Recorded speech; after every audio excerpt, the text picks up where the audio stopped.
Hello mga cooks! Tara! Luto pala tayo ng creamy chicken mushroom. So priprituhin natin itong chicken na timplado na sa paminta at saka ng asin. Yun.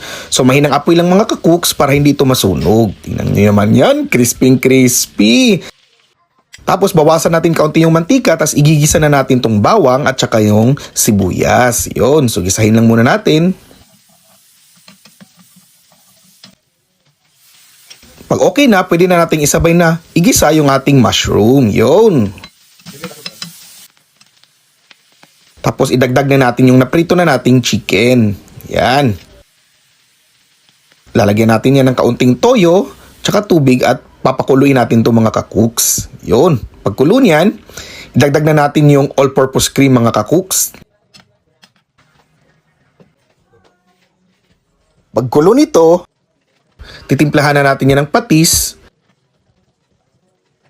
Tapos para balanse ang lasa, nagdadagdag din ako dyan ng kaunting asukal. Yun. Tingnan nyo naman yan mga kakooks. Sabaw pa lang, alam mo na talagang ulam na. Tingnan nyo naman yan. Ang sarap talaga nito. Yummy!